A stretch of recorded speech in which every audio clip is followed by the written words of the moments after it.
Hello student, welcome to my channel. आज हम पढ़ने वाले हैं NS class +2 history important question for exam lesson 22 the world in 1900 the 19th century legacy. तो जो 19वीं शताब्दी थी उस टाइम जो सिचुएशन थे उसी पे क्वेश्चन आते हैं, जैसे कि अर्बनाइजेशन हो गया है, वेस्टर्नाइजेशन डेवलप हो गया, इन सब पे टॉपिक्स है आपके बुक में और चैप्टर इसी पे बेस्ड है। तो क्वेश्चन भी इसी पे आया हुआ है। तो यही 3 टॉपिक्स है, science, technology, urbanisation and westernisation. Pattern simple है, एक मैप है, बाकी 4 नंबर, 2 नंबर और 10 नंबर के क्वेश्चन है। 100 मार्क्स का आपका जो एग्ज़ाम है वो होता है। 3 घंटे टाइम मिलते हैं आपको एग्ज़ाम कंप्लीट करने के लिए। और एक चीज़ आपके पास प्लस पॉइंट ये होता है कि आपको मैप के नंबर आसानी से ले सकते हो। 2 वीडियो मैंने अपलोड किए, एक इंग्लिश के लिए इंडिविजुअल, हिंदी के लिए इंडिविजुअल। आप दोनों में से अगर आपके पास हिंदी मीडियम है तो आप हिंदी वाले वीडियोस को देखिए और मैप कंप्लीट कीजिए। एक बार मैप देख के सॉल्व कीजिए और दूसरी बार बिना देखे। क्वेश्चन सिर्फ नोट करना है, दूसरी बार बिना देखे उसको सॉल्व करना है, ताकि आपकी मैप की प्रैक्टिस परफेक्टली हो जाए और 10 में से एटलीस्ट 7 आ जाए। बाकी आप देख सकते हैं कि आप जो असाइनमेंट के मार्क्स है वो भी ऐड होते हैं। तो ऐसे 15 से 20 नंबर आपके आसानी से पहले ही मिलेंगे। अब रह जाएंगे पासिंग के लिए बस 20 नंबर लेना, तो वो अगर 4 नंबर के क्वेश्चन सही हो जाते हैं आपके तो मिल जाएगा। अब तक अगर स्टार्टिंग से सारे वीडियोस फॉलो किए हैं तो उम्मीद है आपको क्वेश्चन भी मैच होंगे पेपर में और आप अच्छे मार्क्स भी ले सकते हैं। वर्ड लिमिट होता है, मैंने पहले भी बताया कई सारे वीडियोज़ में। तो यहाँ डायरेक्ट स्टार्ट करते हैं। Question number 1, unprecedented growth in science and technology in the 20th century has not been an unmixed bond comment। यहाँ कमेंट का मीनिंग जो यूट्यूब पे आप कमेंट करते हैं वो कमेंट की बात नहीं की जा रही है। यहाँ पे कमेंट की मीनिंग है कि साइंस एंड टेक्नोलॉजी में आपको कमियाँ निकालनी है। तो देखो, कमियाँ निकाल सकते हो या फिर पॉजिटिव आंसर को ही आप पास्ट का रोल देके उसकी कमियाँ शो कर सकते हो। आंसर आपको अभी समझ में नहीं है, जैसे अब कोई चीज़ हम किसी में कमी निकालते हैं तो उसकी एक दूसरे से कंपैरिजन कर सकते हैं तो कमी निकल जाएगा। दूसरा आप देख सकते हैं कि हम इसे ये बोल सकते हैं ये तो पहले ही इन्वेंशन हो चुका है, तो आज कुछ नया नहीं बना, तो ये भी एक कमी का ही रूप है। ऐसे मैंने इस क्वेश्चन में आंसर को प्रेजेंट किया है। एक बार आंसर का डिटेल में देखते हैं। Science and technology advancement faces one of the most important achievement of 20th century has been development of science and technology, which rapidly influenced and transformed every aspect of life, from entertainment, education to transport, communication during the period. Technology has made work and aircraft, radio and transgender film and television, calculator, computer, satellite, mobile phone and laser and organ transplant are some of the new products and services that may be provides, but on the whole recent scientific development are not progress of single genius। ये सबसे बड़ी कमी है science की। तो यहाँ से आप लाइन सीधा मार्क कर सकते हैं एग्जाम में अगर ये क्वेश्चन आता है तो, वोल से यहाँ तक, क्योंकि ये एक व्यक्ति ने नहीं किया है साइंस में डेवलपमेंट। जितने डेवलपमेंट है उतने साइंटिस्ट के नेम है, उतने सारी टाइम लगी है और काफ़ी पहले से ही चीज़ें हुई है। तो ये साइंस का जो है आपका जो बोला था कमेंट में सबसे इम्पोर्टेंट लाइन यही है। बाकी तो हमने बता ही दिया कि साइंस ने कई सारी चीज़ें ट्रांसफॉर्म किए हैं ह्यूमन लाइफ को। फिर यहाँ हमने एंडिंग सीधा कर दिया है, but it is the result of the progress of scientist from different countries of the world and development countries, especially the US and highly funded research center। Science में सबसे आगे यूएस है क्योंकि एक विकसित देश है, डेवलप्ड है। तो जो कंट्री डेवलप्ड होगा उसी के पास सबसे ज़्यादा फंडिंग होती है। तो सिंपल है, यूएस डेवलप है, फंडिंग इसके पास ज़्यादा है, तो साइंस के रिसर्च सेंटर इसके पास है। इंडिया अभी अंडर डेवलप है, तो वैसे यहाँ सिस्टम है, लेकिन अंडर डेवलप होने के बाद भी हमने कई सारे अचीवमेंट्स किए हैं। मेडिकल साइंस में आपके जो सेटेलाइट होते हैं उन सब में भी कई सारे बड़े अचीवमेंट्स किए हैं। मूवी तो आपने देखा ही होगा, मंगल मिशन में दिखाया है। तो अचीवमेंट्स हमने किए हैं। अब यहाँ पे वही है कमेंट वाली लाइनिंग कि इन सब में एक व्यक्ति ने नहीं काम किए हैं, इंडिविजुअल किए हैं, काफ़ी लॉन्ग प्रोसेस था और प्लस ही काफ़ी पहले से ये काम किया जा रहा है, तब जाके रिसेंटली हमें ये सब सक्सेस दिख गए। तो ये था कमेंट के सबसे बिगेस्ट लाइन। अब क्वेश्चन नंबर सेकंड देखते हैं।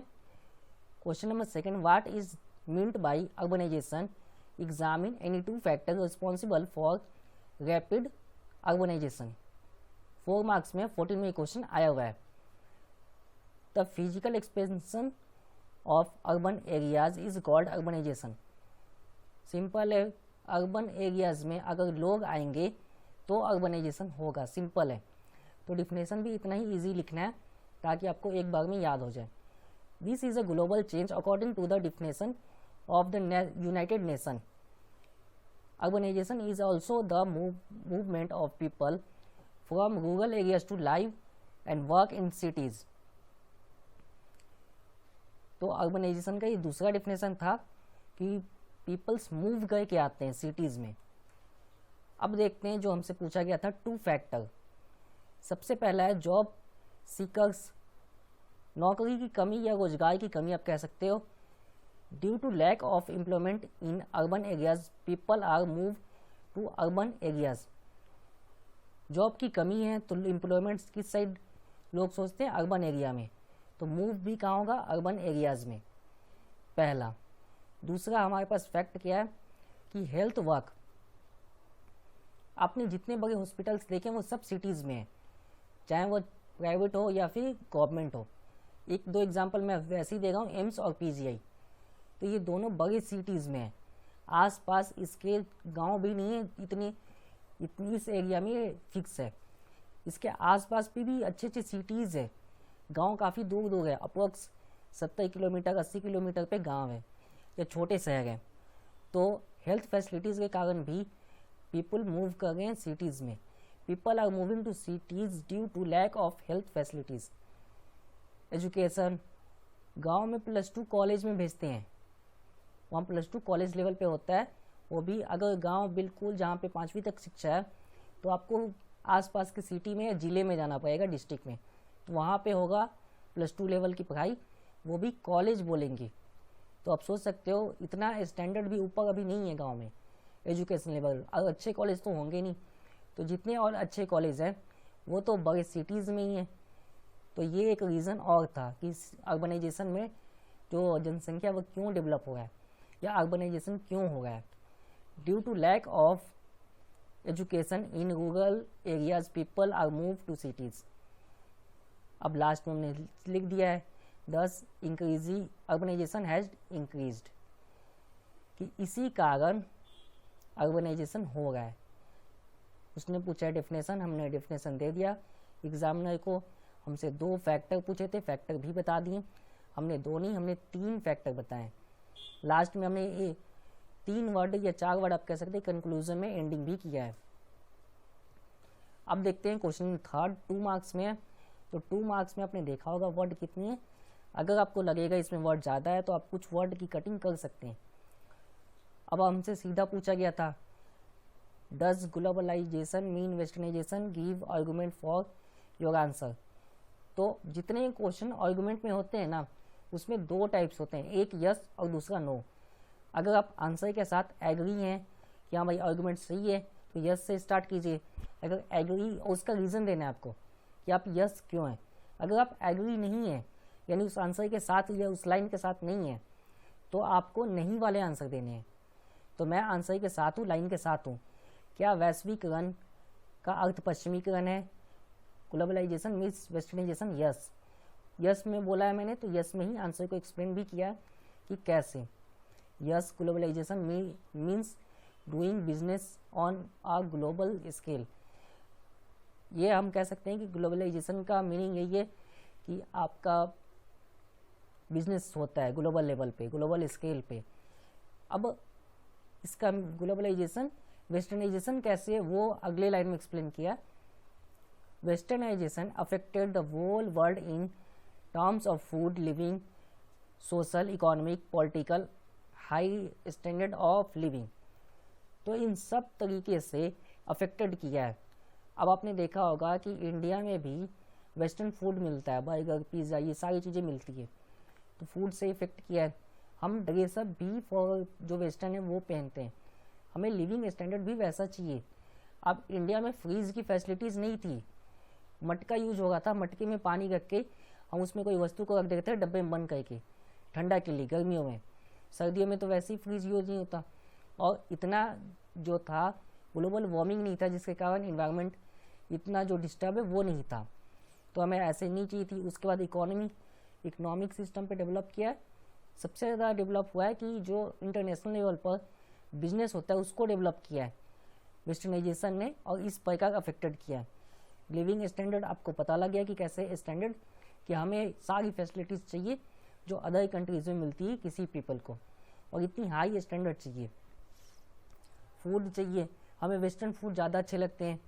कहीं भी जाएंगे अगर वहाँ पे जो इंडियन फूड हो वेस्टर्न हो तो हम पहले वेस्टर्न ही उठाते हैं, तो इस तरीके से अफेक्टेड किया है। तो इस आर्गूमेंट को मैंने यस में इसलिए आंसर किया। यहाँ पे हमने लिख दिया है thus it is clear that the mean of globalisation is westernisation. Clarity कर दिया है, उम्मीद है आपको भी क्लियर हो गया होगा। इस चैप्टर में ये तो 2015 में आया था 2 नंबर में। 3 क्वेश्चन इंपॉर्टेंट है, अगर कोई क्वेश्चन आपको लगेगा इस चैप्टर में इंपॉर्टेंट है तो कमेंट आपके लिए, कमेंट में पूछ सकते हैं। और 80% या 84% स्टूडेंट सब्सक्राइब नहीं करते, तो प्लीज़ सब्सक्राइब कीजिए ताकि मुझे प्रोत्साहन मिलेगा और मैं और फास्ट वीडियो बना सकूं। और जो लेट हूं उसके लिए थोड़ा सा यही कि मेरा भी एग्ज़ाम साथ साथ चल रहा है इसलिए लेट है। तो उम्मीद है कि इस वीडियो से हेल्प हुआ है, तो आप वीडियो को लाइक कीजिए, आपके फ्रेंड्स होंगे नहीं इसमें उन्हें शेयर कीजिए, और कोई भी क्वेश्चन हो सब्जेक्ट रिगार्डिंग तो आप कमेंट बॉक्स में पूछ सकते हैं। वीडियो देखने के लिए धन्यवाद, सब्सक्राइब करना ना भूलें।